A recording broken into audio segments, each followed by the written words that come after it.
Hello. Today I'll give you some of the practice spots for Hunter's Chorus.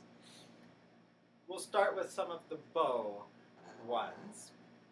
Practice this variation from the Twinkle variations.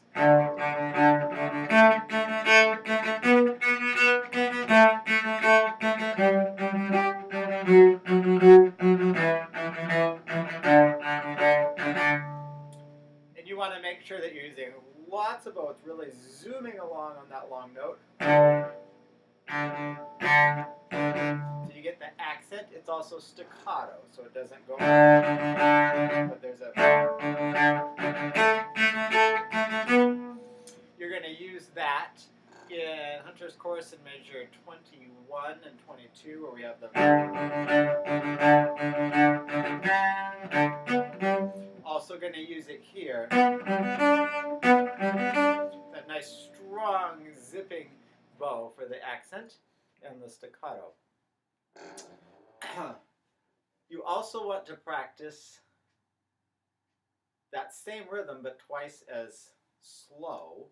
You can do that on Twinkle or you can do that on a scale. Again, the bow is going to zoom on the long note.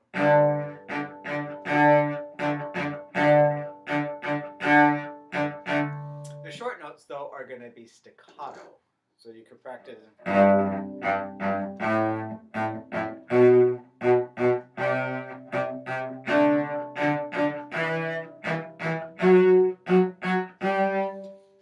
Or you could do that on the Twinkle variations as well. Again, the bow zooms. You use the whole bow on the long note, the quarter note, and then the 2/8 notes are staccato and are nice and strong. You're going to use that here and all throughout the piece.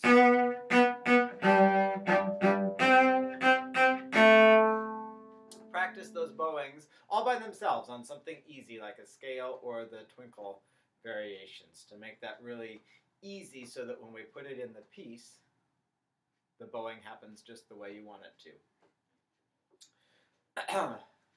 Let's do a couple of the left hand things. One is going to be a shift that happens in measure 6 and 7. This would be a spot you want to do 10 times every day where it's really in tune.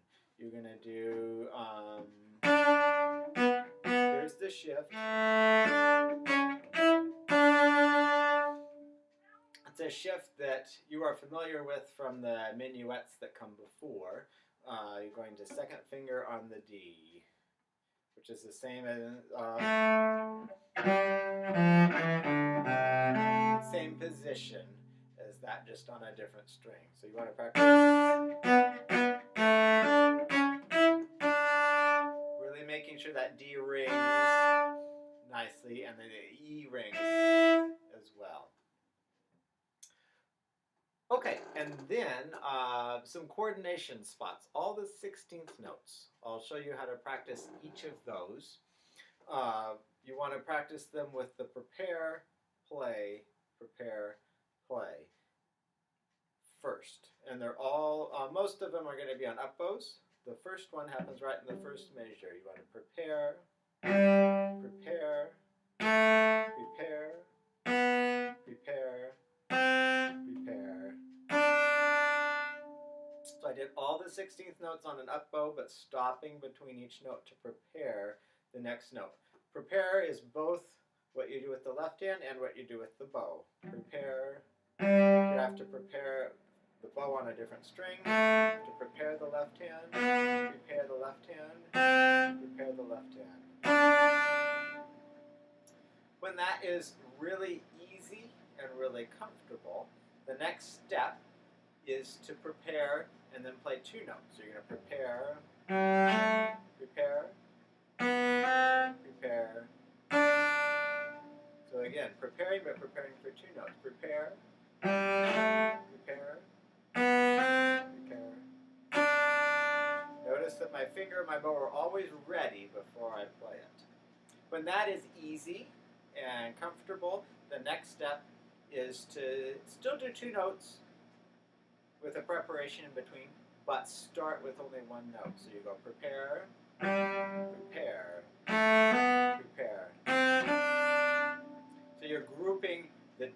opposite pair of two notes from before. Prepare, prepare, prepare. And then when that is really, when all three of those are really easy, then prepare, put it all together. Prepare.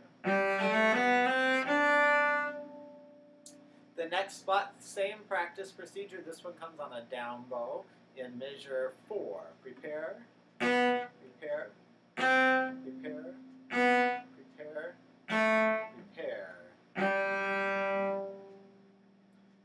Nothing specifically challenging about that, but when my students practice with this method, the fingers are really clear, really coordinated, the string crossings are really clear and coordinated, and it fits together and sounds really beautiful.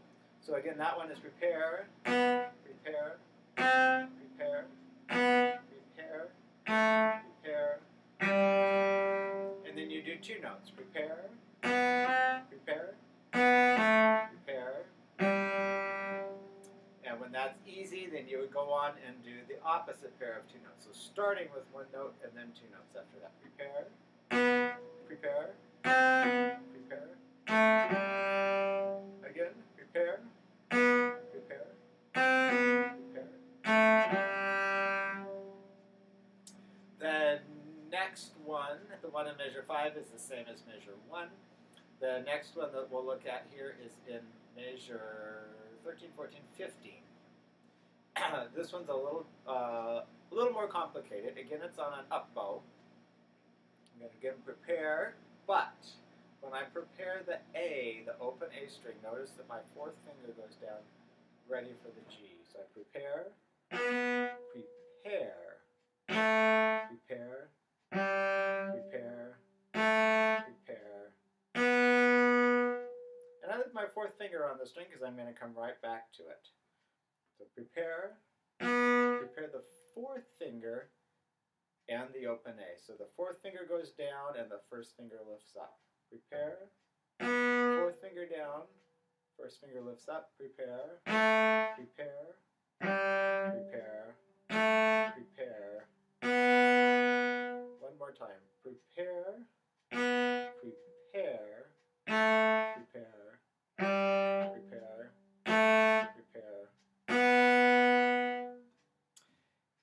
And again, when that gets easy, go on and do two notes. So this one I have two notes, the B and the A.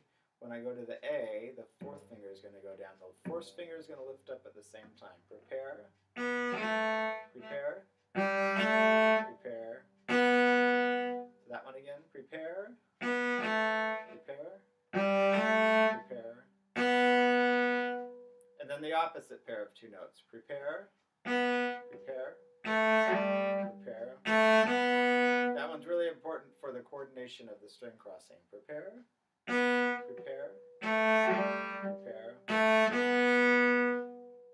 Then when all of those are easy, then you can put it together. And it should sound smooth and clean. Okay.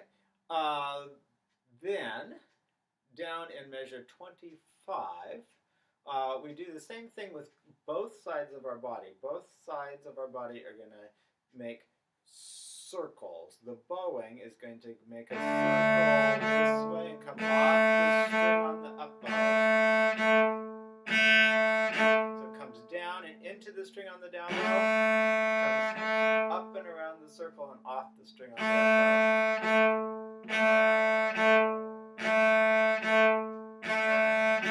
The left hand comes down for the fourth finger, comes up to lift off the second finger. So it's again making a circle that coordinates with the bow. So I'll do it slowly so you can see.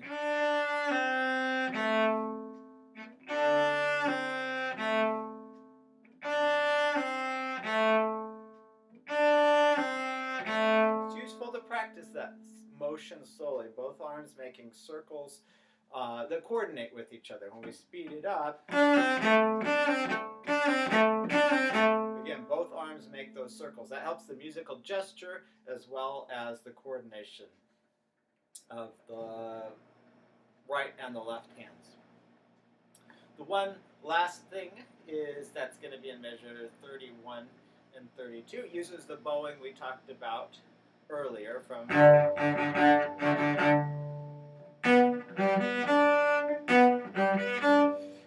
practice that with the prepare and play as well. Prepare, prepare. Where both the left hand and the bow prepare together. Prepare, prepare. So prepare, prepare, prepare, prepare.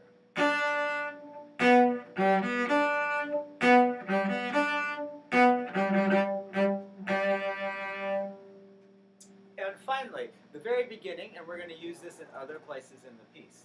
The first two notes, just like what we did with the bow coming up and off the string on the up bow, we're going to do that on the first two notes. So you're going to be out in the middle of the bow with weight down into the string. That's going to catch the string and get a really clear start, and then the bow is going to fly off into the string, off into the air.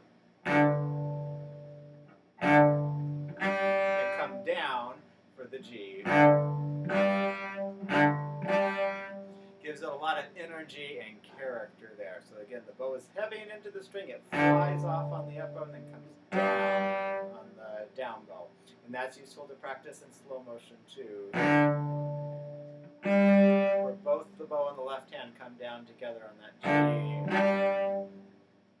Okay, that should give you a lot of information on how to practice that. When you've practiced all of those things, you can pretty much play the piece because the rest of the notes are not very difficult, and you just need to use the bow strokes that you've practiced with those. Okay,